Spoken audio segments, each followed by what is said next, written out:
Hey guys, welcome back and thanks for checking out my channel. I appreciate it. Do me a favor before we forget, just click down there on the subscribe button. Subscribe to this, ring the bell so you get notifications whenever I put a new video out, which I try to do about 2 to 3 times per week. Second, do you like my t-shirt? Tell me what you think of this, right? It's got the wings, got the crossed pistons, says Bad Hombre Hot Rod Garage. If you're interested in a t-shirt like this, let me know. I'll put out another run of them. I think they're awesome. The people in my family that have them think they're great. They're cool. They're black. Maybe you don't like black t-shirts. If that's the case, put a comment down there, let me know. But if you're interested in a shirt, let me know. Otherwise, enjoy the video.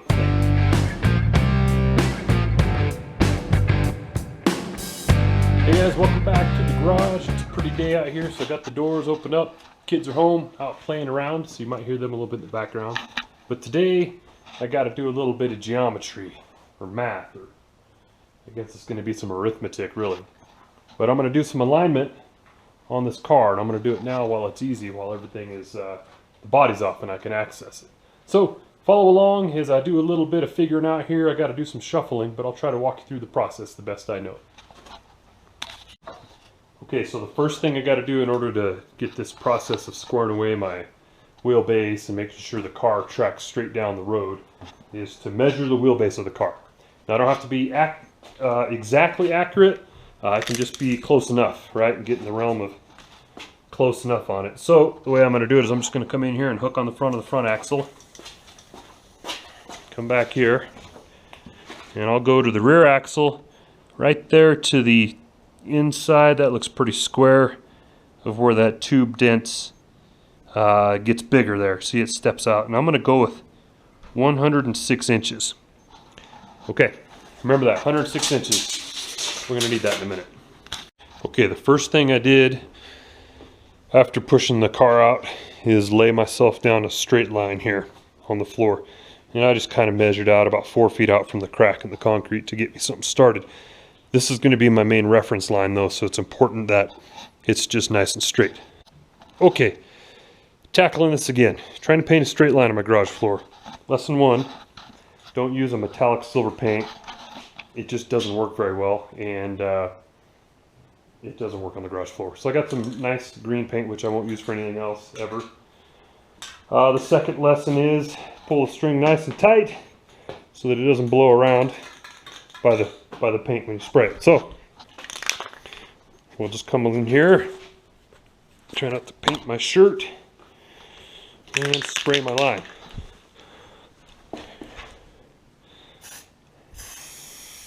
Because this is what I need, is a bright green line on my garage floor forever. It's alright. In the name of hot rods.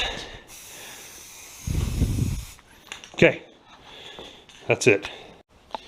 Okay, this next step is pretty critical, and this is where you get your square line on here. And it's important, we'll do it with the rear back part of it. Essential that it's square, because this is where it all comes off of. So, this has got to be a 90-degree angle. I got my line laid on here, my square laid up here on this line we just painted on the ground. And that line. And it's looks pretty square to me. I'm going to go ahead and before I spray it, turn the camera off so I have 2 hands and lay out my tape measure and do some geometry. Somewhere there's a math teacher in my life that'll be proud of this. But I'll do a 3, 4, 5 triangle on here just to double check, right? Measure down this 4 feet. That should be 3, 4. And if that's the case, then this should be 5 feet across on the diagonal line there. So, all right. I won't bore you with doing math in public, so I'll be back in a minute. Okay, just to follow through on my math lesson, because my mom's a math teacher. From there, made my little mark wherever the string is to there, 5 feet. Laid my tape measure on the ground right on the edge. I lied, that's 4 feet. Okay, 4 feet. And then from that mark out to here, you can see that little mark points at a corner. That's exactly 5 feet. And then when I measure from center of this line there, 3 feet. 3, 4, 5. I know that's a 90-degree angle, so I don't have to check that side. That line is square. Okay, I'm gonna paint it. Okay, This is all the prep work, by the way. We haven't even gotten to the good stuff. Last thing I did was measured my wheelbase, 106 inches, from the line that we just did square forward. Marked it 3 places, string, painted it. Now I can pull up my string and I can push the car in. And the thing I'm going to do with the car is bring it in and square it up exactly on that center line. This being center here, and then I got center marked right there on that back cross member. So, I'm going to get to pushing, try not to track green paint all over my garage, and get it squared up. Okay, here's my front, here's my center mark, my plumb bob hanging. You can see it's right there on the line. I'm going to call that good. And then we'll come back here to the back of the car and we'll check it here on the back. Man, just missed it too. I wish I had the camera going. Fly by the 2 airplanes, Air Force airplanes. C-130s, 4 fans of freedom. There's some stories to tell with that another time. But I got the camera in my pocket now instead of leaving it on the bench in between these, so if they come by again, we'll try to capture them. Alright, line these guys up. Okay, so this is a critical part of the whole move here. Once my plumb bob settles down, I'll come in here with the ruler. This is really hard to do with one hand. But I'll just come in here with my ruler. Now, I'll go ahead and flip that ruler around and use the American side. But you can see the point of this, right? I'm going to slip it in there. Measure the gap between where this plumb bob is coming off the rear of the axle and the line we put on the ground. Okay, there we go. Let's see if I can focus in there. That on the 0 mark. If you look at it from up here, we're 2 inches. Okay, 2 inches back.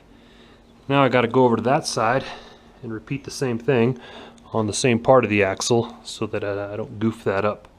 And we'll measure the gap there. Okay, so I got the rear axle driver's side set up.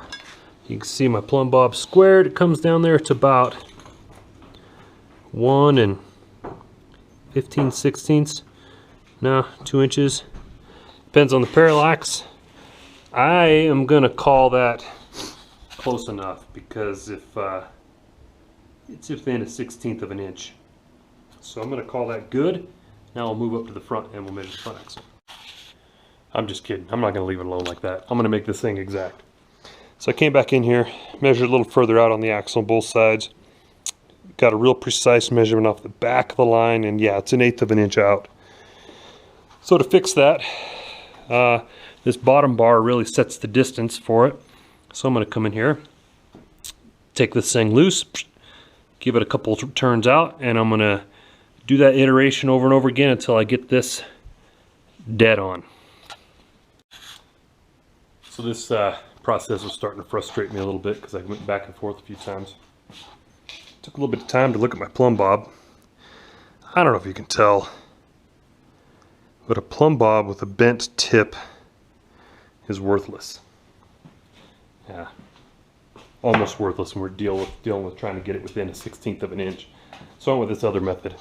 I just got my big square, put it on the ground, scoot it up there, measure to the back of the line. Same thing on this side. Measure to the back of the line. 3.5 inches on both. Nailed it. Back of the car is good. I'm going to lock it in and then we'll move to the front axle and do the same thing. Okay, accurate measurements complete. Did the same thing to the front axle as we did to the rear. Just came in from the line to the front of the axle. This is all, of course, assuming my axle's straight and everything, which as far as I can tell it is.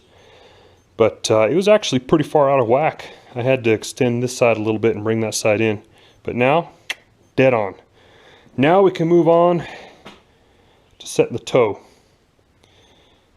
Easier to do when you don't have an engine in the way, but we're going to try to measure across the back the best we can of our tires. And then we'll measure across the front. We want to bring that into about 1/16 or 1/8 of an inch there on the toe. Before we do, I'm going to tighten my bolts all up, get my tape measure, and we'll go to town on that. Okay, next project we got to work on here is setting the toe on these on the front of this car here. So I've recruited one of my helpers to come out here. She's going to hold the tape measure about right here. Try to get as level as I can, but obviously I got frame and engine and stuff on the way. But I'll pick a groove, measure across the back, come around here on the same grooves, measure across the front, and then just adjust it right there if I need to. So as soon as my helper comes out here to hold the tape, we'll see what we can do. Okay, so we measured across the back, measured across the front. Back we had 60 1/4, front we had 58 3/4. Math in public is hard, but I think that comes out to 1.5 inches out on my toe. That is wacky. Okay, we're gonna play with it and adjust it, and we'll get this thing dialed in. Okay, with the help of my helper, my daughter, we were able to come in and measure across the tire, front, back, and here's our final measurements. In back, 56 7/8. In front, 56 3/4. Math in public, that's an 1/8 of an inch toe in at the front. That's a win. It was way out of whack. So I just had to loosen the that nut, jam nut there. Left-hand threads, so to loosen it that way. And then I just got on here with my wrench and brought this together, tightened that one down, and it brought them together. So I'm calling that a win for today. This is the way to do it really with a car, is when the body's off the chassis and you can access everything and it's easy to roll around and everything. So that's it, man. We're gonna tie this one up. I got to give credit where credit's due. I've read different articles and different things about it, but then before I came out here earlier today, I watched a video by Rat Rod Bob Builds. I'll put a little link in here for his videos. He's got a great channel, and he did this process as well. He made it look a lot easier than I did, but that's it's a good reference. And he does a lot of cool builds, so check out his channel. Go subscribe to him as well. So that's it for today. Do me a favor, leave me some comments. Tell me if you think this is crazy, if you got a better method, did I screw something up? Let me know. Also, do me a favor and subscribe to the channel. Okay, that's a big win for all of us as we build this community.